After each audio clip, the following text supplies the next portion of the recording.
નમસ્કાર વિદ્યાર્થી મિત્રો, એચએસસી બોર્ડની પરીક્ષામાં જે વિભાગ એમાં પ્રશ્ન નંબર 1 અને પ્રશ્ન નંબર 2 પૂછે છે એની આપણે પ્રેક્ટિસ કરીએ છીએ. આગળના 2 વિડીયોમાં તમે પ્રશ્નો જોયા હશે. આગળ વધારીએ. પ્રશ્ન છે, જો ભાગીદારી કરારનામામાં ઉલ્લેખ ન હોય તો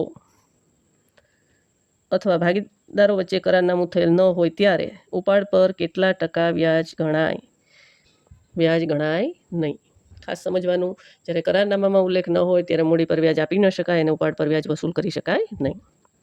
પછી છે, જો ભાગીદારી કરારનામામાં સ્પષ્ટતા ન હોય તો પેઢીએ ભાગીદારને ધીરેલી લોન પર કેટલા ટકા વ્યાજ ગણાય? એક પણ ગણાય નહીં, વ્યાજ ગણાશે નહીં. ખાસ સમજો, પેઢી ભાગીદારને આપે તોનો પ્રશ્ન છે. બરાબર. ભાગીદાર પેઢીને આપે અને કરારનામામાં ઉલ્લેખ ન હોય તો પણ 6% વ્યાજ આપવું પડે. કંપની નિયમ 2014 મુજબ નિયમ 10 પ્રમાણે સરકારે ભાગીદારોની મહત્તમ સંખ્યા કેટલી કરી છે? તો 50.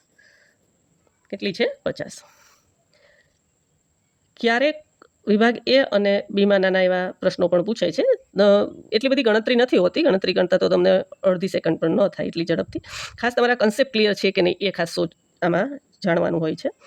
તો એવા દાખલા છે, ભાગીદાર દર મહિનાની શરૂઆતમાં 500 રૂપિયાનો ઉપાડ કરે છે. જો ઉપાડ પર વાર્ષિક 10% લેખે વ્યાજ વસૂલ કરવાનું હોય તો ઉપાડ પરનું વ્યાજ શોધો.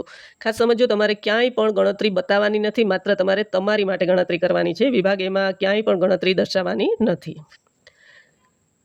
તો આપણને ખબર જ છે વ્યાજનું સૂત્ર I બરાબર PRN છેદમાં 100. તો આમાં P શું છે? તો કે 500 રૂપિયા. R શું છે? તો કે 10% અને N. તો ખાસ સમજો, આગળના વિડીયોમાં મેં સમજાવ્યું જ છે કે મહિનાની શરૂઆત હોય તો N બરાબર 78/12 લેવાના. બરાબર છે. છેદ ઉડાડી નાખો, તમે ગણતરી કરશો એટલે જવાબ આવશે 325 રૂપિયા. I કેટલું આવશે? 325 રૂપિયા. પછી છે, ભાગીદાર ABCનું નફા નુકસાનનું પ્રમાણ 3:2:1 હોય તો વર્ષનો વહેંચણી પાત્ર નફો 66,000 હોય તો ભાગીદાર Cને કેટલો નફો મળે?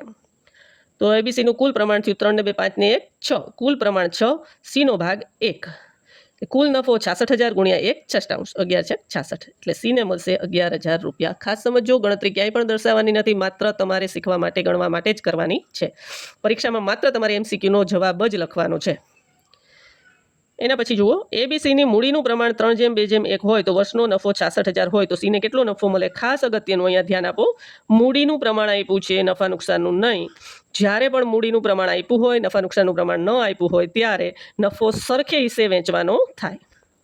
તો 66,000 ભાગ્યા 3 બરાબર 22,000. એટલે દરેક ભાગીદારને કેટલું મળે? 22,000. માટે Cને પણ કેટલું મળે? 22,000. ખાસ તમારા કન્સેપ્ટ ક્લિયર હોવા જોઈએ. આ વિડીયોમાં અહીં સુધી રાખીએ. વિડીયોને લાઇક કરજો, શેર કરજો, સબસ્ક્રાઈબ કરજો, નવા 12મા ધોરણના વિદ્યાર્થીઓ સાથે શેર કરજો. બરાબર.